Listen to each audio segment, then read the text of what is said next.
dari Prodi Pendidikan Bahasa dan Sastra Indonesia. Pada kesempatan kali ini, saya akan mereview materi 1 yaitu tentang rangsangan dasar psikologi pendidikan. Jangan lupa teman sampai habis ya.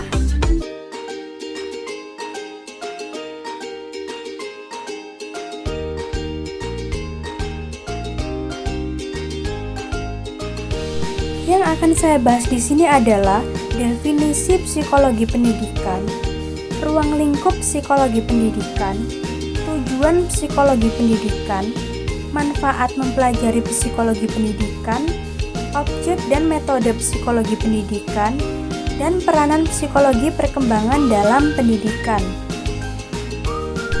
Yang pertama akan saya bahas adalah definisi psikologi pendidikan. Psikologi pendidikan adalah cabang ilmu psikologi yang mempelajari interaksi antara individu, lingkungan, dan proses pendidikan. Ini mencakup penelitian dan aplikasi teori psikologi untuk memahami bagaimana manusia belajar dan mengajar, serta faktor-faktor yang mempengaruhi perkembangan kognitif, sosial, dan emosional dalam konteks pendidikan formal dan informal. Nah, tujuan dari psikologi pendidikan sendiri adalah untuk meningkatkan efektivitas pembelajaran dan pengajaran, serta memahami bagaimana individu berkembang dalam lingkungan pendidikan. Berikutnya adalah definisi psikologi pendidikan menurut ahli.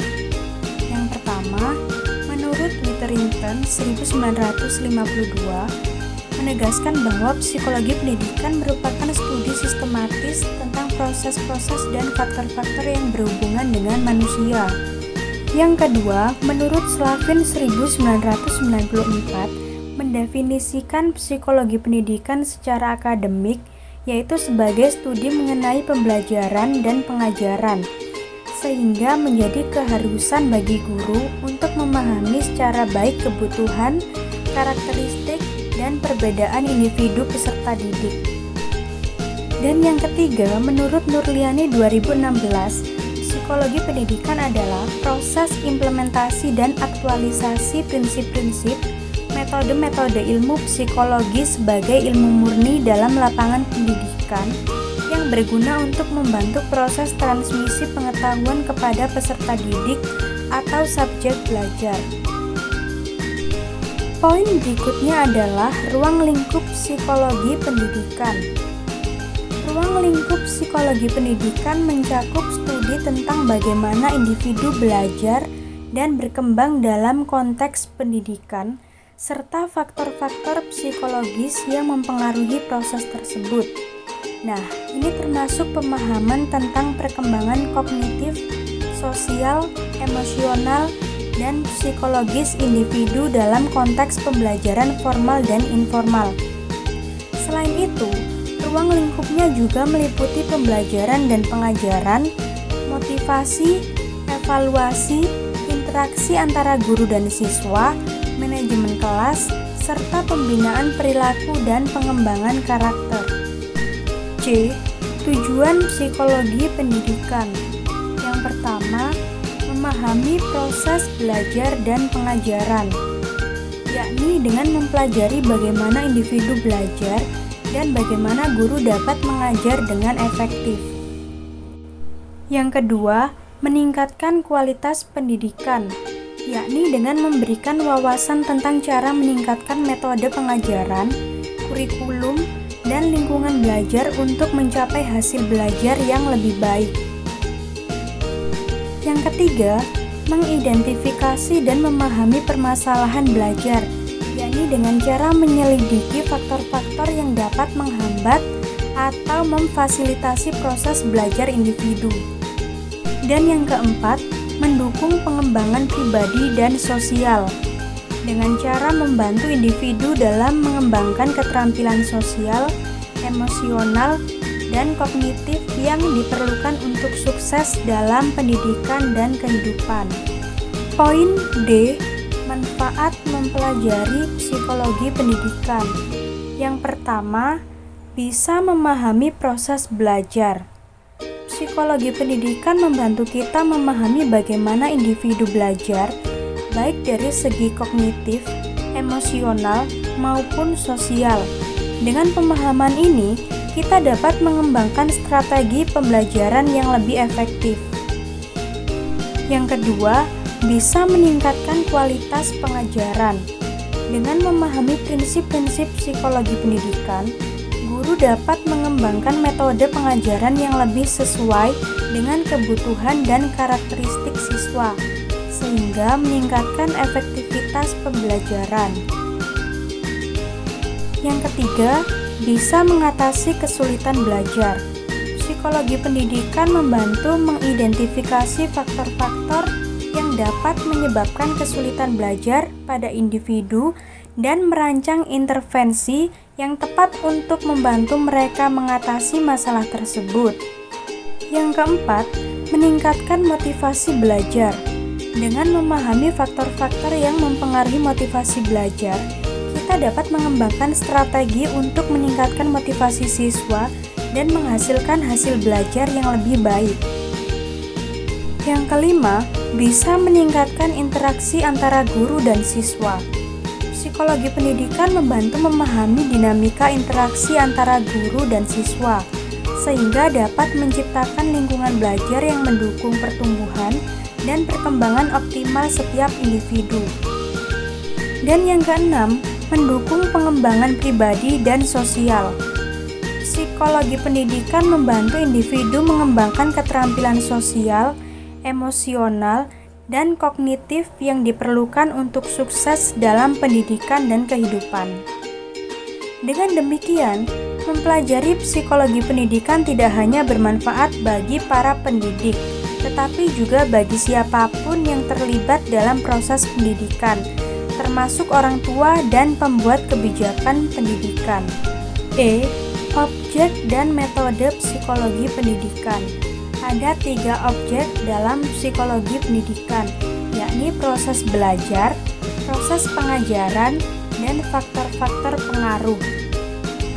Proses belajar yakni studi tentang bagaimana individu memperoleh pengetahuan, keterampilan, sikap, dan nilai melalui interaksi dengan lingkungannya. Proses pengajaran adalah studi tentang metode dan strategi yang digunakan guru untuk menyampaikan materi pelajaran kepada siswa. Sedangkan faktor-faktor pengaruh adalah studi yang menyelidiki faktor-faktor psikologis, sosial, dan lingkungan yang mempengaruhi proses belajar dan pengajaran seperti motivasi, minat, persepsi, dan interaksi sosial. Berikutnya adalah metode psikologi pendidikan. Yang pertama adalah observasi, yakni pengamatan langsung terhadap individu atau kelompok dalam konteks pendidikan untuk memahami perilaku dan proses belajar. Yang kedua, eksperimen, yakni pengujian hipotesis dan variabel-variabel tertentu dalam kondisi terkontrol untuk mengeksplorasi sebab akibat dalam proses belajar. Yang ketiga, survei, pengumpulan data melalui kuesioner atau wawancara untuk mengeksplorasi persepsi, sikap, atau faktor-faktor lain yang mempengaruhi proses pendidikan. Dan yang terakhir ialah studi kasus, yakni analisis mendalam tentang individu atau kelompok dalam situasi tertentu untuk memahami proses belajar dan faktor-faktor yang mempengaruhinya secara detail. Melalui objek dan metode ini, psikologi pendidikan membantu memberikan wawasan yang mendalam tentang bagaimana individu belajar dan bagaimana proses pengajaran dapat ditingkatkan untuk mencapai hasil belajar yang lebih baik. Dan yang terakhir, peranan psikologi perkembangan dalam pendidikan. Yang pertama, memahami tahap-tahap perkembangan.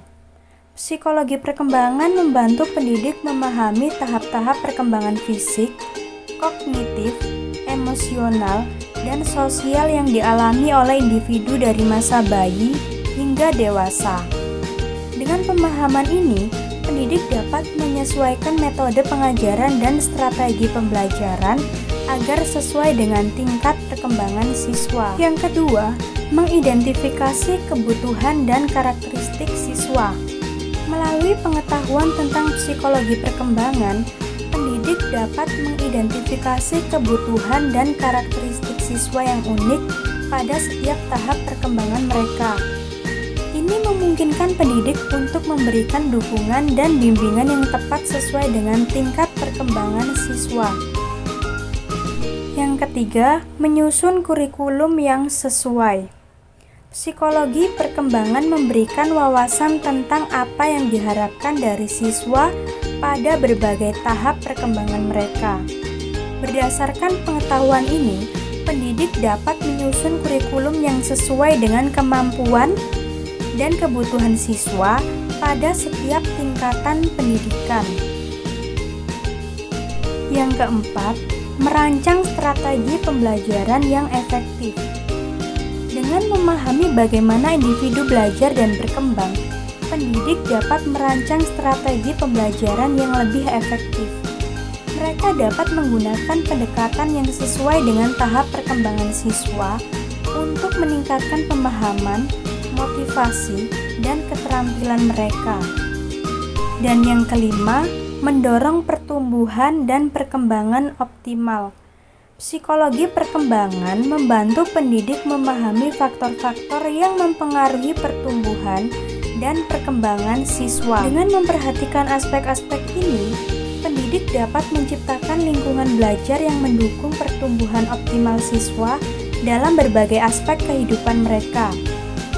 Dengan demikian, psikologi perkembangan memiliki peran yang penting dalam membantu pendidik memahami siswa mereka dengan lebih baik dan memberikan pendidikan yang lebih efektif dan sesuai dengan kebutuhan mereka.